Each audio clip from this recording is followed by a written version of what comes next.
entrevista del día, como siempre, por las pantallas de Antofagasta Televisión. El senador Pedro Araya está con nosotros. Muchísimas gracias, senador, por acompañarnos en la entrevista. Hola Carolina, gracias a ti por la invitación. Senador, hay varios temas contingentes y quisiera partir por el tema del Centro Tecnológico del Litio, que ha estado durante las últimas semanas un poco ahí entre dimes y diretes respecto de lo que habría hecho el gobierno anterior y cómo este actual gobierno recibiría lo que está o no listo para tener el Centro Tecnológico justamente del Litio acá en la ciudad de Antofagasta. ¿Cuánto se había avanzado? Realmente no había mucho sobre la mesa. A ver, mira, yo creo que en este minuto el actual gobierno, el gobierno del presidente Sebastián Piñera, el gobierno regional y algunos parlamentarios de la Alianza parece que perdieron la memoria. Este es un tema que se viene trabajando hace mucho tiempo. De hecho, yo quiero contarle a nuestros amigos auditores que hubo una comisión de distintos personeros de Antofagasta que viajaron a reunirse con Eduardo Vitrán a fin de abordar el tema del litio. No estuvimos presentes solo los parlamentarios. En ese minuto se acordó con la Corfo, a través de Eduardo Vitrán, que el Centro de Innovación para el Litio se iba a hacer en la ciudad de Antofagasta. Y siempre se habló de que había un gran centro de investigación en el litio que iba a estar en la región de Antofagasta. La discusión era si eso iba en la comuna de Antofagasta o en la comuna de Calama. Y la segunda discusión era cuál iba a ser el modelo de administración de este centro. Habíamos algunos que habíamos propuesto que esto tenía que ser un centro mixto, en el sentido de que tenía que ser de cargo de las universidades locales, obviamente también con participación de universidades nacionales, pero la preeminencia la tenía que tener la Universidad de Antofagasta y la Universidad Católica del Norte, y también ligado a empresas de forma tal de que la investigación que se realizara dijera relación con lo que las empresas necesitaban y no meramente con investigaciones teóricas.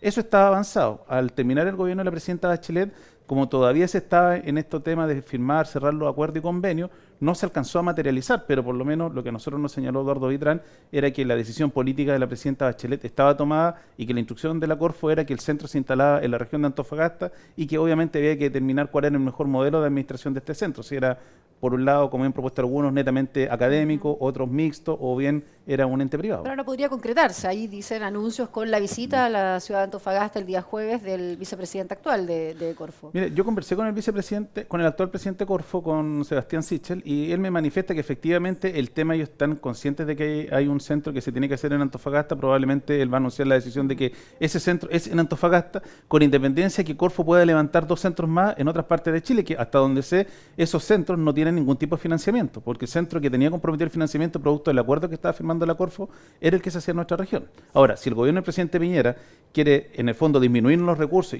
y hacer otro centro, ya esa es otra discusión que vamos a tener. Ahora, senador, esto es solo uno de los aspectos que se ha dado en el gran debate en torno al litio, ¿cierto? Hay quienes proponían erradamente, decían muchos como el exministro Vidal, nacionalizar el litio, cuando muchos dicen el litio efectivamente es de propiedad del Estado, solo que con estos contratos de administración a través de la concesión. ¿Se va a lograr discutir en esta oportunidad ese modelo al que muchos hoy día están mirando, donde no se está protegiendo un recurso natural nacional? A ver, lo que hay que decirlo efectivamente, el litio es de propiedad de los chilenos. Lo que pasa es que se autoriza la concesión, la explotación a ciertas empresas conforme a permisos que entrega el Estado a través de la Corfo. Obviamente la gran discusión que se dio en el gobierno de la presidenta Bachelet y que probablemente va a continuar en este gobierno es si se crea una empresa nacional del litio a fin de que sea esta empresa la que lleve adelante la explotación del litio, que podía ser a través de la creación de una nueva empresa estatal o bien a través de Codelco con la creación de alguna filial de Codelco destinada al tema del litio.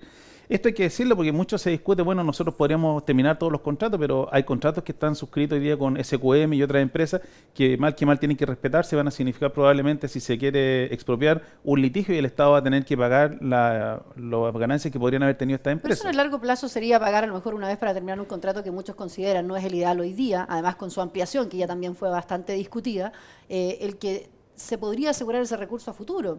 Muchísimo más de que lo que el Estado podría tener que pagar por un término de contrato. Ahora sí, mira, yo estoy consciente que esta es una discusión que hay que dar y que probablemente mi impresión es que no va a haber la luz muy rápido una empresa estatal del litio, porque hay que pensar que esta es una industria que está altamente en movimiento y Chile no es el único productor de litio, tenemos litio en casi todas las partes del mundo. Lo que pasa es que la región de Antofagasta presenta algunas particularidades que lo hacen más atractivo a la inversión. O sea, por ejemplo, en el Salar de Atacama es el lugar donde menos llueve en el mundo. El litio, que tiene un proceso que es bastante natural, necesita que no haya tanta lluvia. Entonces, por ejemplo, si uno cruza hacia el lado argentino, Argentina está lleno de salares que tienen tanto más litio que Chile, pero su condición de explotación es bastante más compleja por la cantidad de lluvia que tienen los trasandinos al año. Entonces, nosotros tampoco podemos dejar pasar la oportunidad de poder desarrollar la industria del litio. Si esto tiene que ir de la mano con un centro de innovación de tecnología, además con la instalación de empresas que se dediquen al uso del litio, ya sea para la fabricación de baterías, por ejemplo, o de autos eléctricos, que es lo que viene en el Pero mundo. a su juicio el contrato que hoy día tiene Corfo, o sea, es un contrato que también está cuestionado. ¿Usted estaría por seguir respaldando ese modelo así de concesión? Porque, por ejemplo, el senador Araya, perdón, Guillé, él decía que hay causales suficientes como para poder poner fin a un contrato. O sea, las causales existen. Lo que pasa es que el problema que tenemos es que nos vamos a entrampar en un litigio que puede ser eterno, que puede durar 10, 15, 20 años, antes de que efectivamente veamos un desarrollo. Si tú me preguntas a mí, obviamente el contrato que suscribió el Estado de Chile en distintos momentos con SQM no es el mejor, no le entrega la mayor rentabilidad o el mayor provecho o beneficio a todos los chilenos, pero es, como decimos los abogados, un dato de la causa que hoy día existe. Y por eso hay que primero tener una decisión política, porque lo que hemos dicho nosotros, le insistimos mucho a la presidenta Bachelet, era que cualquier decisión que pasara por el litio pasaba necesariamente porque el Estado de Chile tenía que tener una contrapartida respecto de qué hacer con el litio, porque lo que peor nos podría ocurrir es que le quitemos los contratos a Sokimich y nosotros no tengamos una empresa estatal que sea capaz de hacer la explotación del litio. Por eso va a significar que otros países van a tomar la delantera y cuando Chile quiere entrar al mercado del litio va a ser demasiado tarde. Por eso yo creo que son dos discusiones que hay que dando en paralelo. Por un lado, la creación de una empresa estatal y ver de qué forma se terminan los contratos Sokimich. Sobre todo ahora que hemos visto que en el último acuerdo que se suscribió con Sokimich, uno de los temas que se había declarado como esenciales, que era la salida de Julio Ponce Lerú del gobierno corporativo de la empresa, vimos que se firmó el acuerdo y a los pocos meses por parte de Sokimich se hace una verdadera burla al recontratarlo como un ejecutivo experto y estratégico en la toma de decisiones. ¿Y lo que ocurrió con Vitrán? ¿Qué opinión le merece también? O sea, yo creo que en esto Eduardo Vitrán tiene que dar una explicación porque por lo menos a mí cuando me comentó este tema que estaban llegando a este acuerdo, él siempre presentó que uno de los temas centrales era que se le ponía término a la relación que tenía Julio Ponce Lerú con Sokimich. Ahora, nosotros nunca vimos, y esto se lo comentaba a otros periodistas hace un par de días atrás, nunca vimos el texto del documento que se firmó, siempre vimos unos papers, una explicación más genérica, pero no teníamos idea, por ejemplo, este intercambio de correos que había entre Vitrán y Felipe Bulnes, que era el abogado de Corfo en esta negociación. Entonces esto, yo creo que Eduardo tiene que dar una explicación clara de por qué se produce esta contradicción, siendo que,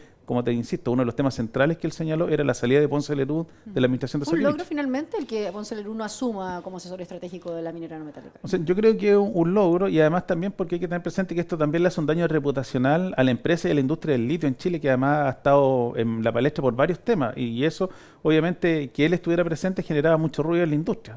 Y la salida hoy día fue producto de la presión pública, de que la empresa entendiera que acá, si se había suscrito un acuerdo y un tema esencial del acuerdo era que el Ponce Lerú saliera, eso tenía que cumplirse.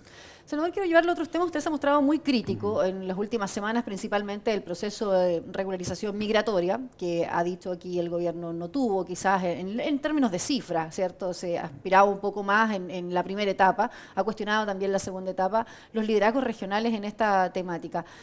¿Por qué, senador? Muchos le han pasado la cuenta de que usted no estuvo presente en discusiones ni en presentación de proyectos respecto de temas migratorios o reformas a esto, y que este gobierno estaría partiendo y son pocos meses para poder evaluar algo que incluso en el camino podría ser perfectible. Mira, Carolina, tú me conoces, nuestros amigos de la TV me han visto trabajar en los temas migratorios hace mucho tiempo. No es que uno esté apareciendo en los temas migratorios. Cuando estuvo el gobierno de la presidenta Bachelet, formé parte de la primera comisión que trató el tema migratorio junto al exministro del Interior, Rodrigo Peñalillo. Este es un tema que nosotros hemos tratado. Entonces, de tratar de decir que uno no está en el tema, me parece que es una mentira y una falacia. Yo no tengo ningún problema en que tú sientas al intendente, a la diputada Paulina Núñez y que discutamos el tema. ¿Por qué es la molestia que yo tengo? Nosotros tuvimos una campaña que fue una verdadera campaña del terror por parte de la derecha, encabezada por la diputada Núñez, hablando en contra de la migración, que Antofagasta se había llenado de inmigrantes ilegales, que había habido una mano blanda por parte de la presidenta Bachelet, y basta que ustedes revisen lo que fueron las publicaciones de prensa, las entrevistas que se dieron en esa época.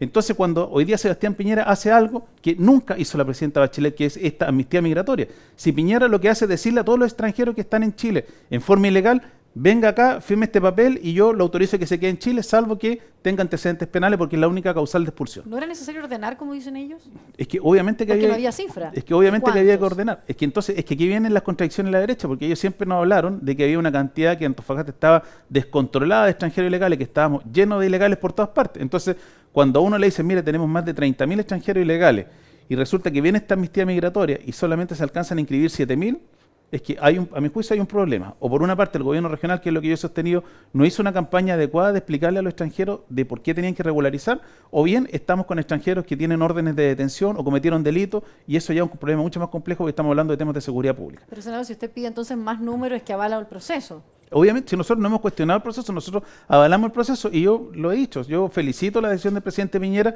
de haber tomado una decisión que el gobierno de la centroizquierda no quiso tomar, que era permitir que los extranjeros regularizaran en el país. Esa decisión nunca la quiso tomar la presidenta Bachelet, Sebastián Piñera la toma y es muy legítima. Si lo que yo le cuestiono es que el gobierno regional no ha sido capaz de impulsar ese proceso con los migrantes. Cuando uno estaba en reuniones con la comunidad de los migrantes y uno le habla de este proceso migratorio, ellos no tienen ni idea, no saben, nadie les ha informado que pueden hacer esto, no le han explicado en qué consiste. Entonces yo insisto, acá ha faltado una mayor entendimiento por parte del gobierno regional de la importancia de poder saber cuántos migrantes tenemos en la región. Pues yo vuelvo a insistir en esto, si nosotros no tenemos cifras, o sea, no sabemos cuántos migrantes hay, es muy difícil que en una decisión de política pública podamos decir qué hacer, por ejemplo, en temas tan concretos como seguridad ciudadana, en temas habitacional, en temas de salud. Y por eso hemos insistido que aquí el gobierno regional tiene que ponerse las pilas en el proceso migratorio, porque de una vez por todas tenemos que saber cuántos migrantes tenemos en la región, cuántos migrantes hay en cada comuna, qué es lo que están haciendo, de dónde vienen, a qué se dedican, y a partir de eso poder tomar decisiones. Usted ha sido crítico respecto al proceso migratorio, pero también de la misma figura del intendente Marco Antonio Díaz, porque es senador, usted ha dicho no tiene políticas suficientemente claras de conducción ni de liderazgo regional, pero sí le critica al que aparezca constantemente, a lo mejor en una cosa incluso más populista, ha dicho usted. Bueno, lo primero es decir que yo creo que nosotros tenemos un problema con la instalación del gobierno regional y que por lo demás no lo he dicho yo. Francisco Chaguán, senador de Renovación Nacional, destacado senador de Renovación Nacional, él mismo en una catarsis que hizo al interior de Renovación Nacional, él dice, la peor instalación del gobierno regional ha estado en la comuna de Antofagasta, donde se cayeron la mayor cantidad de Ceremi, donde más problemas han habido. Entonces, esta crítica que uno hace, él reproduce lo que uno ve y que también reproduce un senador de las propias filas de gobierno, no es una crítica que uno dice es aislada. Lo segundo, yo creo que efectivamente nosotros hemos visto muchos titulares en estos días, pero hemos visto pocas medidas concretas. Por ejemplo, han dicho más empleo. ¿Pero eso en qué se traduce? Por ejemplo, no hemos tenido hoy día, no se han llevado adelante, se han paralizado distintos procesos de licitaciones de obras públicas que efectivamente iban a generar empleo en la región. Eso hoy día los metieron al congelador, uno entiende que digan queremos volver a estudiar, si vamos a llevar adelante o no el proyecto. Entonces, tenemos este tipo de anuncios, pero que no le solucionan en nada la vida a los antofagastinos, a la gente de Calama, a la gente de nuestra región. En seguridad pública lo han hecho bien, que al final ha sido un plan nacional, ¿cierto? Estos operativos simultáneos que han terminado con un número importante de detenidos. ¿Le ha parecido? O sea, estos planes son planes que se venían realizando hace bastante tiempo, sino un plan que se dio durante el gobierno de administración de Sebastián Piñera. O sea, basta recordar los distintos operativos nacionales que se hacían en distintas épocas del año. Lo que pasa es que, claro, probablemente el gobierno de la presidenta Bachelet nunca vimos a la presidenta arriba en un radio patrulla diciendo vamos a ir a fiscalizar cuántos detenidos hay, porque uno entiende que acá hay una función que tienen que cumplir las policías, que tiene que cumplir el fiscal. Pero son planes que han ido resultando. O sea, ahora hay que ver, porque esto, lo que no puede ser, y quienes conocemos bien o que hemos trabajado los temas de seguridad pública, sabemos que estos anuncios muchas veces nos sirven para 2 minutos de televisión, pero en el mediano y largo plazo no terminan desbaratando redes criminales, no terminan desbaratando, sacando de circulación a delincuentes. Lo que nosotros necesitamos es que aquí hay una estrategia de seguridad pública que sea constante en el tiempo, no una que sea de 2 minutos de televisión. Porque mira la polémica que se armó en el último gran operativo nacional que se hizo hace un par de días atrás. El gobierno, el propio presidente de la República anunciaba que se habían detenido más de 4.000 y tantas personas y dijo 3.000 y tantas pasaron a control de detención. Y después resulta que el Ministerio Público y los tribunales desmienten esa cifra y que no llegó ni el 10% de esa gente a control de detención. Entonces, lo que no podemos hacer es darle a la gente falsas sensaciones de seguridad. Yo creo que nosotros tenemos que trabajar el tema de seguridad pública en forma bastante seria. Y en esto hay que ir avanzando, nosotros lo hemos dicho. Tenemos que avanzar hoy día, por ejemplo, en un nuevo sistema de inteligencia policial, que es la gran deuda que tiene nuestro país. Nosotros tenemos un sistema de inteligencia policial que deja mucho que desear. Tenemos que avanzar, por ejemplo, en normas de protección de testigos, que es el gran déficit que muchas veces hay para llevar a juicio a determinados delincuentes, porque la gente no quiere declarar, porque tiene temor, porque además nuestro sistema de protección de testigos es muy básico, no le entrega seguridad. Entonces, esas ¿Ley penal adolescente también, senador? Obviamente, ley penal adolescente hay que discutirla. Yo creo que la RPA, ya un año de funcionamiento, nosotros empezamos a ver cuáles son las principales falencias que tiene la ley de responsabilidad penal adolescente. A mi juicio, hoy día nosotros tenemos que hacer un nuevo catálogo de sanciones penales. Hay ciertas sanciones que a mi juicio no han tenido ningún efecto para que esos jóvenes que cometieron algún delito salgan de la carrera delictual. Eso hay que volver a revisarlo. Yo le he dicho, yo no estoy de acuerdo con rebajar la edad de los adolescentes. Creo que 14 años es una edad adecuada, pero sí tenemos que hacernos cargo con el aumento de pena. Y con el tema, y además con el tema de la segmentación de los menores respecto del ingreso no a determinados centros de reinserción. Ley de portonazo, usted también fue víctima incluso de un hecho bastante mediático. Yo fui víctima de un portonazo y quiero decirlo, mira, eso es lo que los abogados nos gusta decir, es puro populismo penal. Yo creo que equiparar la pena del reducidor de vehículos al robo con violencia es una verdadera tontera y que efectivamente no ayuda en nada a disminuir la cifra delictual. Por el contrario, lo único que hace es que los delitos sean mucho más violentos. Yo siempre lo he dicho aquí, desde que estudié Derecho hasta el día de hoy, uno tiene que guardar cierta proporción en la pena. No es lo mismo aquel que a uno lo apunta con un arma para robarle un vehículo versus que aquel lo está comercializando en forma robada, porque si no hay el mensaje que yo le estoy diciendo al delincuente, mire, da lo mismo si usted le pone una pistola en la cabeza o si anda manejando el auto robado. Y eso lo único que hace es que la criminalidad se vuelva más violenta. Si el problema es que el gobierno, como no tiene medidas concretas en materia de seguridad ciudadana, hace estos anuncios rimbombantes. Mira, yo te quiero decir, y nuestros amigos auditores pueden ver, yo sé que esto es una discusión muy teórica, pero no hemos visto, yo hasta el día de hoy no he escuchado a ningún profesor de Derecho Penal serio que avale esta ley, porque lo único que están haciendo es, en el fondo, aumentar pena en un delito que en la práctica no causa tanto daño como puede ser la venta de un vehículo que ha sido robado versus a alguien que te aporta con una pistola. Y además la pregunta que natural yo veo que uno se hace, que la gente que nos está viendo en sus casas puede decir, bueno, resulta que me entran a robar a mi casa y después pillan al reducidor con la tele, ¿y por qué ese reducidor de la tele no tiene la misma pena que el que entró a mi casa? Entonces producimos toda una desproporción respecto al sistema de pena que al final del día lo que termina generando es que haya más delincuencia. Si la solución en esto es mejorar la persecución penal, mayor inteligencia policial, mayor coordinación entre fiscales y policía respecto a cómo se están investigando delitos. delitos. Mucho se cuestiona también que la persecución quizás ha tenido efecto, pero que finalmente es en el proceso judicial mismo y en la condena de quienes llegan de hecho, ha tenido enfrentado al propio gobierno con el Poder Judicial por algunas decisiones. Casos quizás más mediáticos como este vehículo que pillan con armas y que no le parece, ¿cierto?, a un ministro la decisión que toma un juez. Es la señal que se está dando también, dos poderes enfrentados en nuestro país, senador. Que mire, en eso yo siempre recuerdo una frase de mi profesor de Derecho Penal: no hay crimen perfecto, sino malas investigaciones. Y lo que hemos tenido en estos casos fueron malas investigaciones, porque, por ejemplo, en el caso que tú comentas que ocurrió en San Antonio, el juez de garantía, enfrentado a la situación en la que estaba, probablemente cualquier juez de garantía hubiera fallado de la forma en como lo hizo él, porque podría haber una discusión si estaba bien hecho en el procedimiento. El problema se produce además por el fiscal, porque el fiscal, con las últimas modificaciones que hemos hecho, por ejemplo, en la agenda corta, podría haber en el acto reformalizado por delito de porte y tenencia de arma de fuego y haber pedido la prisión preventiva mientras se revisaban las medidas de la Corte de Apelaciones. Yo tengo la impresión de que hay más que una pelea entre los dos poderes públicos, lo que hubo fue un error del Ministerio Público respecto de cómo se abordó ese control de detención. Ahora, evidentemente se ha generado una tensión bastante importante entre el gobierno y el Poder Judicial, que yo creo que no le hace bien a la con los mismos institucionalidad. operativos también, cuando se decía que iban a colapsar los tribunales y el presidente decía, bueno, si para eso está con el fondo el trabajo de los distintos... Mira, yo no comparto lo que dijeron los jueces de que iban a colapsar en esta materia, porque efectivamente la reforma procesal penal tiene un diseño que justamente lo que busca es que aquella persona que es detenida sea puesta a disposición del tribunal la forma más inmediata posible.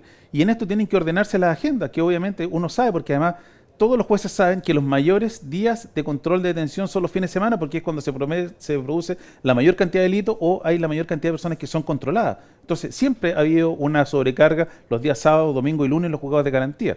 Entonces, en esto es un tema de ordenar la agenda que tiene el tribunal y que en esto nada más nosotros le hemos propuesto al gobierno, o sea, acá y al mismo Poder Judicial, si por último, si el gobierno va a hacer este tipo de operativo, no cuesta nada coordinarse con los jueces presidentes de los tribunales de garantía en cada región del país y decirle, mire, vamos a ser operativos de forma tal de que haya un juez destinado exclusivamente a los controles de detención producto de estos operativos. Entonces, esto es un tema de coordinación que efectivamente tiene que ocurrir. Y volvemos a lo mismo, si el problema de seguridad pública es que esto no puede ser una imagen para 2 minutos de televisión, sino que tiene que haber una coordinación, porque si no, al final, el esfuerzo que hace la policía de detener a estas 4.000 personas termina en nada porque resulta que no se hacen adecuadamente los controles de detención. Ahora, el senador, sí hemos visto así un poco friccionada la relación entre quizás el Ejecutivo y también los fiscales.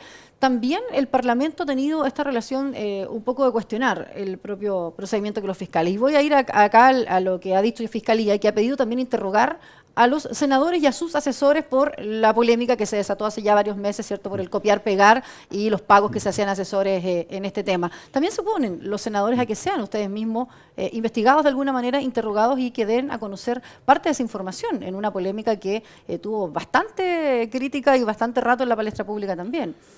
A ver, mira, yo no estoy ser categórico y claro, lo que ha dicho el Senado de la República y que lo ha vuelto a reiterar ahora es que nosotros no tenemos problema en que se nos investigue. Y lo que hemos dicho, que aquí el Ministerio Público tiene que respetar la presunción de inocencia y que si hay una investigación dirigida contra algún parlamentario, solamente precise, mire, estamos investigando al senador tanto por tal cosa y nos piden la información de eso, se le va a entregar. Pero lo que ha querido hacer el Ministerio Público de pedir información al voleo, como que todos somos responsables, como que todos hemos hecho alguna irregularidad, eso no. ¿Por qué no? ¿Por qué no sería justo que el ciudadano pudiese conocer cómo ustedes gastan esos recursos en una asesoría o lo que se pueda pedir? Es que eso se conoce, Carolina. Es que acá se ha llevado una discusión pública que no tiene mucha lógica, porque hoy día cualquier persona persona que entra a la página de transparencia, pueden revisar, por ejemplo, la ficha mía, saben las personas que yo tengo contratado, si yo he contratado asesoría externa o no, a quién contraté, cuánto le pagué, qué tipo de asesoría se hizo. Eso ya está. Eso es información pública que hoy día se entrega por transparencia activa en el Senado. Entonces, si lo que le hemos dicho al Ministerio Público, lo que el Senado no va a aguantar, es que acá se trate de lograr la imagen institucional del Senado, y por eso al fiscal se le ha dicho, si usted quiere investigar a un senador, quiere la información puntual de un senador, pídala y se le va a entregar. Hubo varios casos, recuerdo, ¿cierto?, los reportajes que salieron en aquella oportunidad, donde habían varios que habían hecho copiar y pegar, ¿cierto?, con incluso publicaciones que estaban claramente en la página del mismo Congreso y que habían sido pagados con estas asesorías. Entonces, hay nombres ya.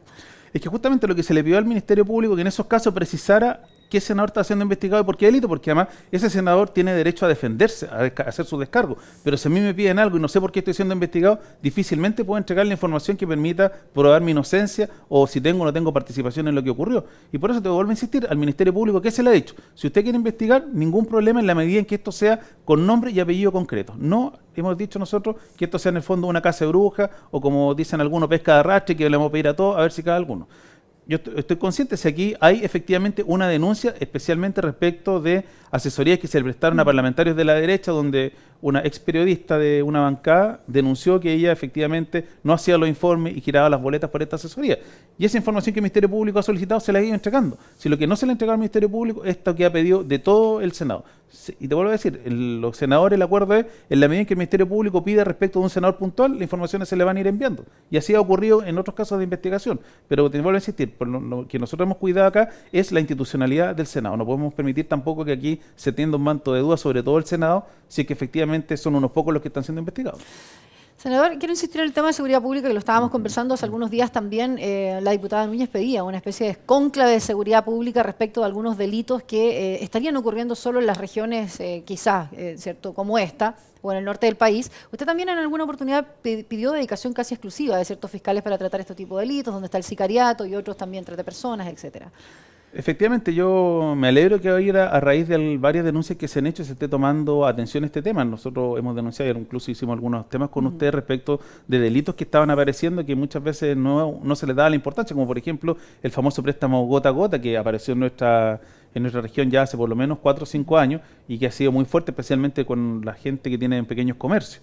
El tema del sicariato, el tema de la trata de personas, nos habíamos reunido con la Fiscalía Nacional al fin de pedir un fiscal de dedicación exclusiva. ¿Ha avanzado eso? Porque desde esa vez que lo escuchábamos y también ahora que la diputada se suma a esto, no parece avanzar mucho o encontrar un camino. No, mira, no puedo entregarte más información porque si no frustraríamos la diligencia de investigación, pero yo le puedo decirle a nuestro amigo que nos están mirando que el Ministerio Público está llevando adelante investigación en esta materia y que obviamente hay investigaciones que están en curso. Lo que pasa es que uno cuando es ¿Pero responsable... lograr esa exclusividad, por ejemplo, de fiscales?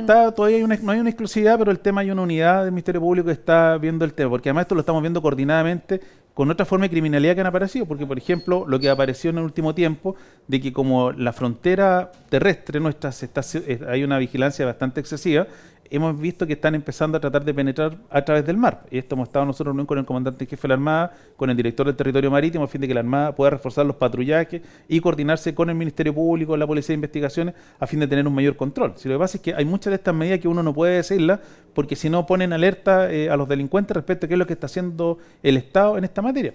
Y en esto te pongo un ejemplo. La semana pasada a nosotros nos criticaron, yo presidí la Comisión de Gobierno Interior porque tuvimos una sesión que la declaramos secreta. Estamos tratando un proyecto de ley que regula las máquinas tragamonedas que se han instalado en los centros, en las ferias libres, en todas partes por las ciudades.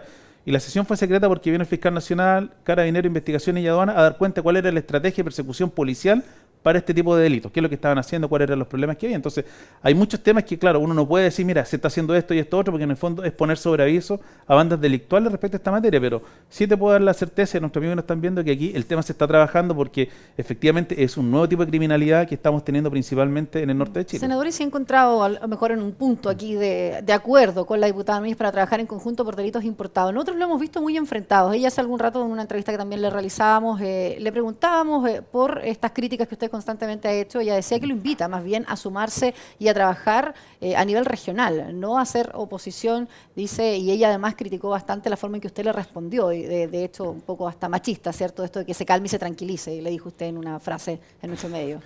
A ver, mira, primero es una frase, yo no sé por qué debiera molestarse ella si no le hace un llamado a la calma a una persona. O sea, eso es presumir que si uno le pide calma a una mujer la está menospreciando de ninguna manera. Yo no sé de qué forma habría que pedirle a ella que en el fondo discutamos en serio. Si ella quiere discutir con descalificaciones, yo no me voy a prestar. Lo que uno hace es una frase cuando uno le pide a una persona, oye, mira, cálmate, tranquilízate, discutamos el tema. ¿Por qué han sido las críticas mías, Caro? Yo y lo vuelvo a insistir, si nosotros lo que tenemos hoy día es un gobierno regional que nos tiene empantanados, mucho voladero de luces, pero en la práctica no hemos visto esta súper suerte de la mejor administración que iba a tener la región en los próximos años. Al contrario, lo que hemos visto son problemas de instalación, hemos visto que además los proyectos emblemáticos que estaban en la zona todavía no parten, hemos visto muchos anuncios, pero yo vuelvo a insistir, ¿qué cosas concretas tenemos hoy día del gobierno regional? Más allá de ciertos anuncios, que más empleo, sí, pero ese más empleo, ¿cómo se va a traducir? Por ejemplo, con tal obra pública que significa X puestos de empleo, o significa tal convenio con tal empresa, con tales puestos de empleo, eso no lo hemos visto. Entonces seguimos con los anuncios. ¿Está dispuesto la lógica claramente del gobierno a sumarse usted a trabajar? O sea, en la lógica de ellos. Siempre lo hemos estado. Si nosotros, quienes vivimos en Antofagasta, quienes conocemos esta región, quienes conocemos las ciudades, sabemos que acá las autoridades no pueden estar peleando cada uno por su lado, pero lo que nosotros no vamos a aceptar es que aquí nos traten de vender una historia que no es tal. Si nosotros no tenemos, hoy día nosotros tenemos problemas con el gobierno regional, si basta mirar lo que está pasando con los distintos servicios, con las distintas obras de infraestructura que no hay. Si yo no sé por qué se molestan tanto cuando uno les dice las cosas, y además yo te vuelvo a insistir en esto. Es bien curioso, uno lo dice un senador de su propio partido, lo dice el senador Chaguán, que es un senador de Valparaíso, se da cuenta en Valparaíso de los problemas que hay en Antofagasta. Entonces, eso lo que te está indicando es que efectivamente tenemos problemas. Ahora, yo entiendo la desesperación de la diputada Núñez, si en el fondo ella hizo una apuesta por quedarse con todo el gobierno regional, sacar prácticamente a toda la U y demostrar que ella era la que en el fondo era la que tenía el mayor poder en la región, que es bastante legítimo si tiene un presidente que es de su fila. Entonces la apuesta de ella es muy grande porque obviamente el fracaso del intendente es el fracaso de la diputada Paulina Núñez. Eso hay que decirlo con todas sus letras. Quiero agradecerle, senador, que nos haya acompañado en la entrevista. Muchas gracias a ti por la invitación. Gracias a ustedes también por acompañarnos día a día. Los invito a que sigan nuestra programación y nos reencontramos como siempre con otra entrevista aquí en Antofagasta Televisión.